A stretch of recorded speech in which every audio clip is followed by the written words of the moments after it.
Hello friends, welcome back to our channel study tech. आप सभी का हमारे स्टडी टेक चैनल में स्वागत है। तो 24 और 25 के करंट अफेयर के क्वेश्चंस हम लोग इस वीडियो में डिस्कस करने वाले, as you all know.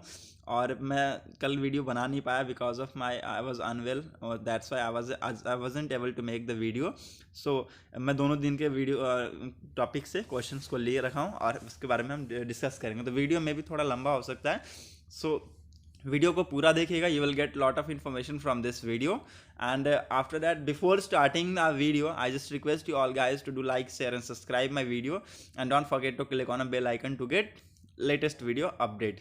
So before starting and with these motives, I just request guys to support me and to motivate me by liking, sharing and subscribing my video. Okay, and if you like, then just click on a bell icon also, that you will get a notification. आपको अगर आपको अच्छा लगे तो bell icon पे जरूर click कीजिएगा, so that you will get notification of my recent videos uploads. Okay, so with this themes or motives, just we start our video with our first session, first question, that the Reserve Bank of India, that RBI, imposed monetary penalty of rupees 1 crore on which payment bank recently. RBI ने, जो reserve bank of India ने, monetary penalty के through 1 crore का impose penalty लगाया था, किस payment bank पे लगाया था अभी जस्ट ये। ठीक है, तो ये रिसेंट न्यूज़ में है, so that's why I have taken the question and it's very important to study on. So the options are as follows, that A, Airtel Payment Bank, B, Indian Post Payment Bank, and C, Paytm Payment Bank, and D, NSDL Payment Bank. These all options are very confusing because it's all related to payments only, so that's why it's important. So now the pause your video and just try to give the answer in comment section. If you know the answer of this question, just pause your video or give the answer in comment section. I will give the answer, but you should try the answer. You should know the how to deliver the answer. ठीक है, answer को कैसे देना है आपको ये जानना चाहिए. So if you don't know, then it's it never mind, just go and do Google. आप गूगल कीजिए and after that you will get the answer and just you will write in comment section. आपको अगर इसकी practice में लेके आइए, ठीक है, so that you will be able to उसका आप क्वेश्चन को अटेम्प्ट करने की कोशिश कीजिएगा. ठीक है, so the answer will be just answer will be what, answer will be C. C will be the answer of this question. Now let me change the color of my pen. C will be the answer of this question. Okay, now let's see some more fact which is related to it, that what is Reserve Bank of India ने अभी monetary penalty के through Paytm payment bank पर 1 करोड़ का fine पे किया, penalty लगाया है. ठीक है, और इट इज़ वाई उसने ये पेनल्टी क्यों लगाया है? It's for submitting information that did not reflect factual position. Okay, उसने जो इन्फॉर्मेशन सबमिट की, दैट द पेटीएम के थ्रू, पेटीएम पेमेंट बैंक के थ्रू जो इन्फॉर्मेशन सबमिट की गई थी, it was not reflecting the factual position. ठीक है, फैक्चुअल पोजीशन रिफ्लेक्ट नहीं कर रही थी, दैट्स वाई उसको पेनल्टी फाइन लगाया रुपीज़ 1 करोड़ का. Okay, and it is an offence under 26. जब आप पार्लियामेंट जब अंडर सेक्शन 26 सेकेंड देखेंगे ना, तो इसके थ्रू क्या है, ये एक ऑफेंस माना जाता है. दैट किसका, पेटीएम और सेटलमेंट एक्ट का 26 सेशन का दूसरा पार्ट देखिएगा, तो इसके थ्रू एक ऑफेंस माना जाता है, ये क्राइम माना जाता है. That RBI also impose a penalty of ₹27.78 lakhs on western union financial service for non compliance with the money transfer service scheme direction. ठीक है, आरबीआई ने एक और पेनल्टी लगाया, that is of ₹27.78 lakh on Western Union Financial Service for the non compliance of money transfer service scheme के लिए उन्होंने एक और पेनल्टी इम्पोज किया है on the Western Financial Services. ठीक है, so this question was very much important, so that's why I have taken the question, and it's very important for the exam point of view also. So the answer will be what? Answer will be C, that is Paytm Payment Bank. Now moving on to the next question, that is Sandra Manson has been elected as the first ever president in which country?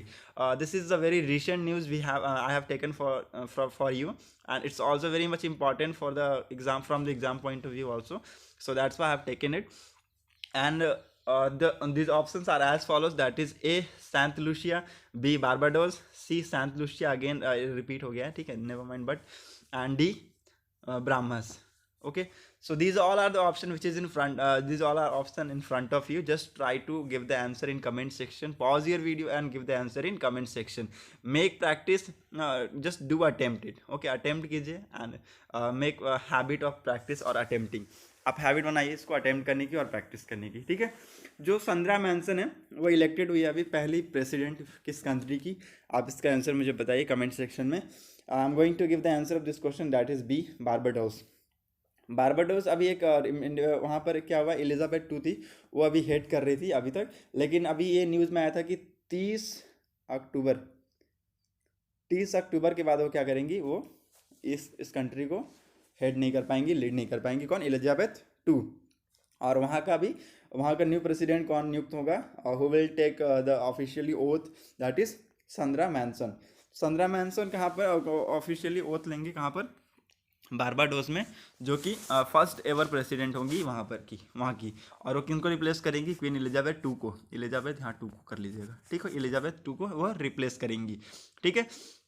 So that's why it is very important कि queen Elizabeth को वो क्या कर रही हैं, वो replace कर रही हैं। Barbados is a former British colony that gain independence in 1966। 1966 को उनको इंडिपेंडेंस मिल गया था from the British colony, and it maintains ties with the monarchy, ठीक है, मोनार्की के साथ टाइज मेंटेन करके वो चल रहे थे, ठीक है। तो अभी क्या कर रही है, वो अपना वो इंडिपेंडेंट प्रेसिडेंट नियुक्त कर रहे हैं। So for which country, that is for the Barbados, ठीक है।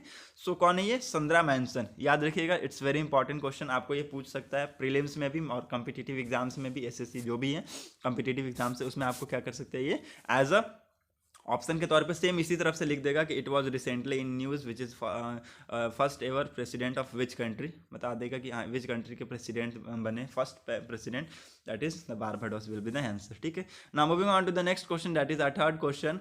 As per the 2020 global agriculture productivity report, what is the annual rate of total factor productivity, ठीक है। 2021 के ग्लोबल प्रोडक्टिविटी रिपोर्ट के हिसाब से एनुअल रेट कितनी आई है TFP का, that is total factor productivity का। Option are as follow, that is 0.50%, B is 1.3036%, C is 2.50% and D is 4.00%, ठीक है। This all are option in front of you, just try to give the answer, okay. I'm going to give the answer of this question, that is B will be the answer, 1.36%. That now let's see more fact which is related to it, okay। According to the GAP report, ठीक है, gap report, आप इसको ऐसे भी याद रख सकते हैं, जैसे आपको अगर याद नहीं है ग्लोबल एग्रीकल्चर प्रोडक्टिविटी रिपोर्ट, अगर आपको याद नहीं हो रहा है and if you are not able to remember this, then आपको गैप रिपोर्ट करके याद रखना है। गैप रिपोर्ट एक आई थी 2021 में, जहाँ पर टोटल फैक्टर प्रोडक्टिविटी दिखाई गई कितना, एनुअली 1.36% का दिखाया गया, ठीक है। This is below agriculture productivity index annually, मतलब कि टारगेट रखा गया था 1.73% का, बट ये क्या किया, ये अभी ये इसके अंदर जो अभी टारगेट है वो अचीव करने में सक्षम नहीं हो पाया।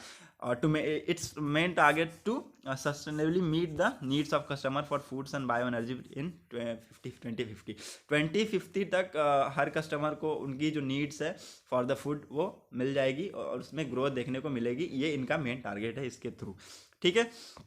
तो इसके अंदर क्या होगा, जैसे TFP है ना, इसको क्या ट्रैक करता है, it's track the changes in how efficiently agriculture inputs such as land, labor, fertilizer, machineries and transport, ठीक है।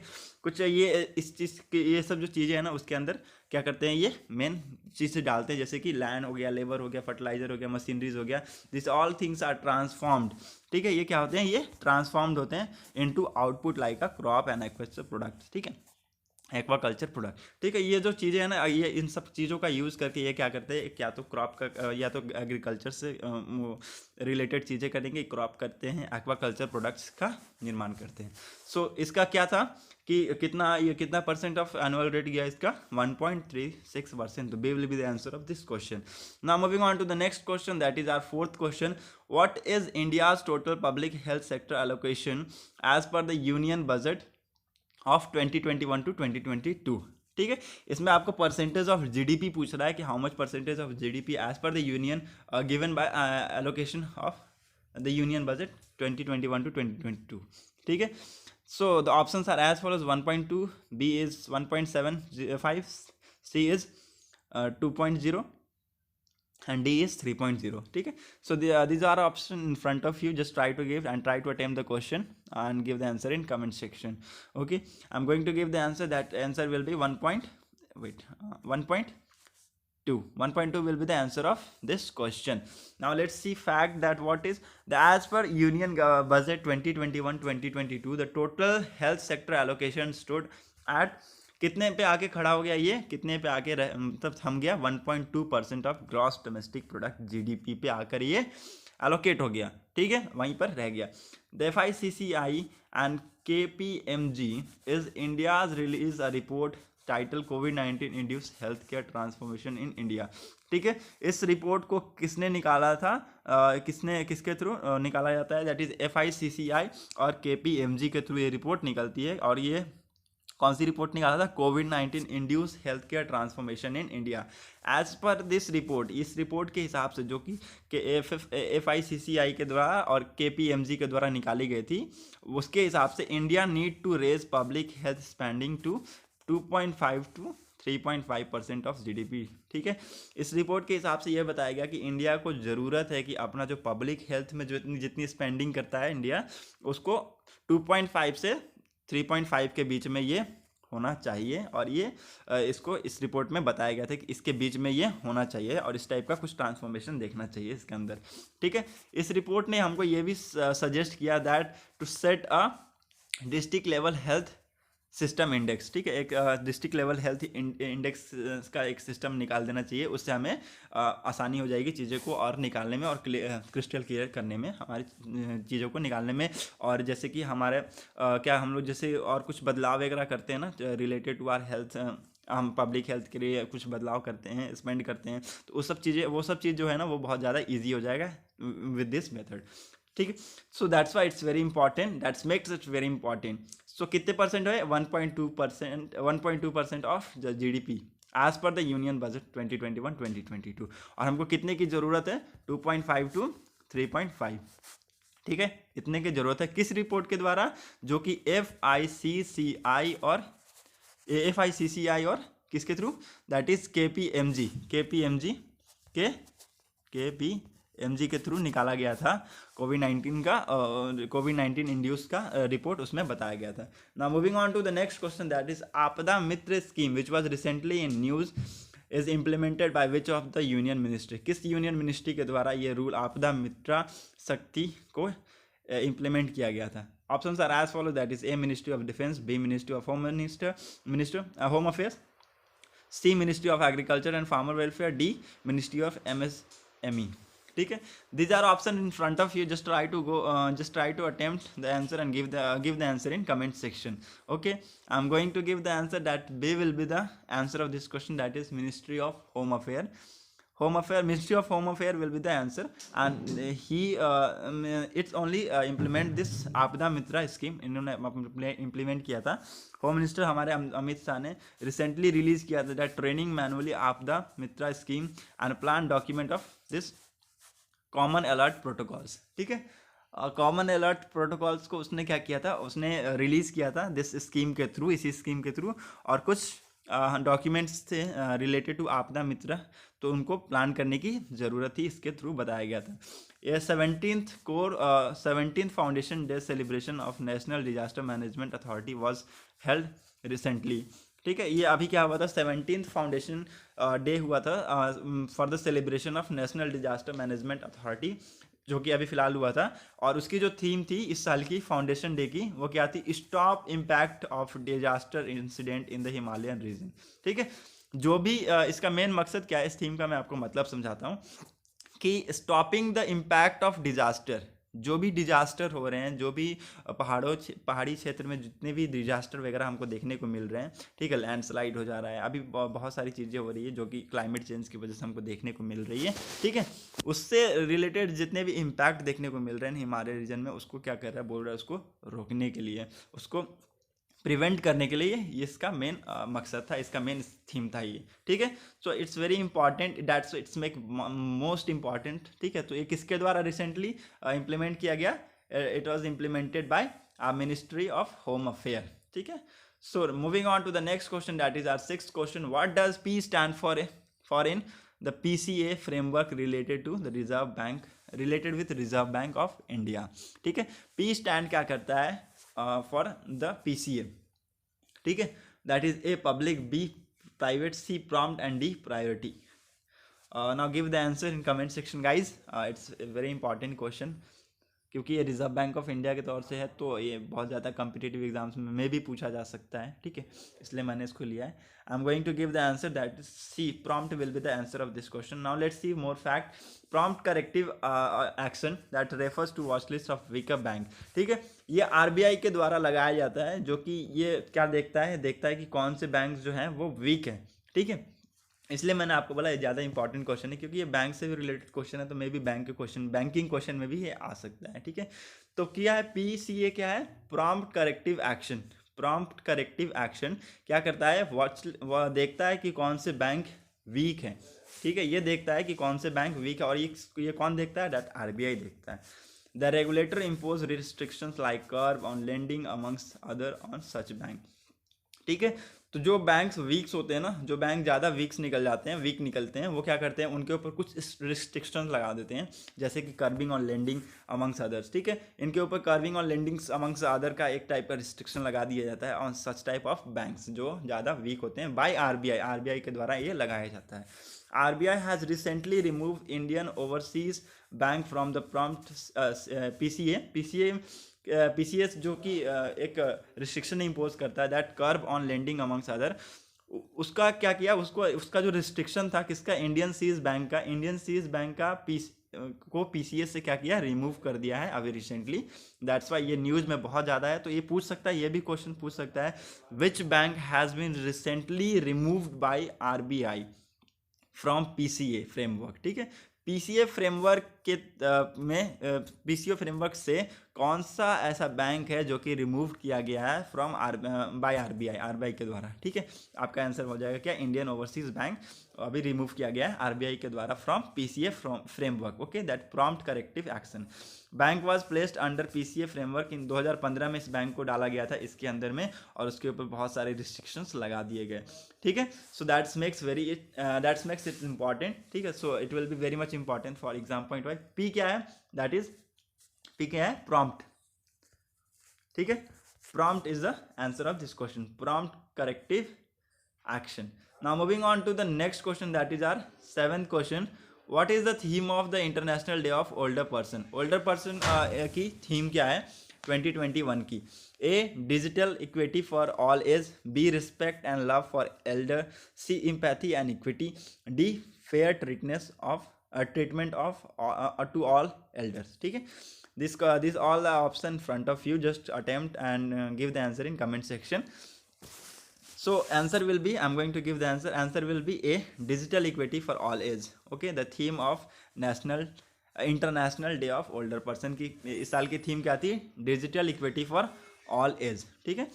Now let's see more fact related to it. That International Day of Older Person is celebrated every year on 1 अक्टूबर. 1 अक्टूबर को ये celebrate किया जाता है older person के लिए, एक इंटरनेशनल डे होता है, 1 अक्टूबर को वो सेलिब्रेट किया जाता है। The aim of the day is to spread awareness about the need of the health facility and social care for elder. इसका मेन एम क्या है? मेन एम टू प्रोवाइड और spread the awareness about the need, जो भी जो awareness है related to health facilities, उनको क्या करना, उनको बढ़ावा देना, उनको प्रमोट करना, उनको स्प्रेड करना amongst all the people. And it's need a social care for Elder, क्या क्या ज़रूरतें हैं सोशल केयर करने की, एल्डर्स को, जो सीनियर्स हैं हमारे, उनके सोशल केयर करने के लिए ये एम को लाया गया। इसका मेन मकसद यही है, ठीक है। On 14 December 1990 the UN general assembly declares 1 October as a international day, ठीक है। तो यहाँ पर एक और इम्पॉर्टेंट क्वेश्चन बन जाएगा कि इस international day of older person को किसके द्वारा डिक्लेयर किया गया था, किसके द्वारा लाया गया था और कब लाया गया था, ठीक है। This will be the important question. ये 14 अक्टूबर 1990 को लाया गया था bye UN general assembly, UNGA, ठीक है। दैट उन्होंने डिक्लेयर किया कि 1 अक्टूबर को वी विल सेलिब्रेट और we will declare as a international day of older person. और इस साल की थीम क्या थी? Digital equity for all age, ठीक है। सो इट्स वेरी इंपॉर्टेंट कि so answer will be what, digital equity for all age. ये कब लाई गई थी? ये 1990s में बाय यूएनजीए, ठीक है, by UNGA, that is United Nation General Assembly. Okay, so याद रखिएगा ये पॉइंट्स, भूलिएगा मत, ठीक है। Now moving on to the next question, that is the last question. Which institution released the report title Best Practice in the Performance of District Hospital? ठीक है, किस इंस्टीट्यूशन के थ्रू एक रिपोर्ट में निकाला गया कि बेस्ट प्रैक्टिस हुआ है in the performance of district hospital? Okay, the options are as follow, that is AIIMS, और B is NITI Aayog, C is IMA, and D is World Bank. ठीक है, these all are options in front of you. Just try to give the answer in comment section. I'm going to give the answer of this question. That is B. NITI Aayog will be the answer. NITI Aayog क्या है कि एक report निकाली, that is performance assessment report on the district hospital in India. ठीक है, इसके basis पे इसने रिपोर्ट निकाली थी and title best practice of the performance in the district hospital. ठीक है, कुछ बेस्ट प्रैक्टिसेस को लेकर इनको निकाला गया, इस मतलब कि एक रिपोर्ट निकाली गई थी, एक असेसमेंट किया गया था, एक क्या बोलते हैं हम लोग बोलते हैं ना उस भाषा में कि हमने जाँच पड़ताल करते हैं उस चीज़ से, ठीक है, डिस्ट्रिक्ट हॉस्पिटल के इंडिया में। ठीक है, तो उसमें से हमें बहुत सारी चीज़ें सामने आई। इसमें रिपोर्ट में बताया गया कि its report is made with collaboration with the ministry. ठीक है, पहली बात तो ये ministry of health, family welfare and WHO India के थ्रू ये कोलैबोरेट होकर इस रिपोर्ट को बनाया गया। ठीक है, and the assessment framework covers 10 key performance indicator at total 707 district hospital across all UTs। ठीक है, दिस रिपोर्ट में क्या कवर किया गया है? 10 की परफॉर्मेंस इंडिकेटर कवर किया गया in total 707 district hospital across all state and UTs के मिलाकर, इसको मिलाकर इस रिपोर्ट के हिसाब से लाया गया है। ठीक है, the health management information system data for the year 2017 to 18 was the use as baseline. ठीक है, ये क्या लिया गया, जो 2017 और 2018 के जो डाटा है ना वो यूज़ किया गया as a baseline and 75 district hospital across 24 state and UT emerge as a top performer. ठीक है, और 75 डिस्ट्रिक्ट के जो हॉस्पिटल थे ना and approximate 24 state and UTs में मिलाकर, ठीक है, वो टॉप परफॉर्मर क्या किए इस रिपोर्ट में आए और इस सक्षम हुए। ठीक है, सो किसके द्वारा ये रिपोर्ट निकाली जाती है? ये नीति आयोग के द्वारा ये रिपोर्ट निकाली जाती है। So that's set for today's. Thank you for watching my video, thanks and have a nice day, and if you like just do like, share and subscribe. I request you all guys, ठीक है, share कीजिए, subscribe कीजिए। Thanks for watching my video, thank you and have a nice day, tata, bye bye.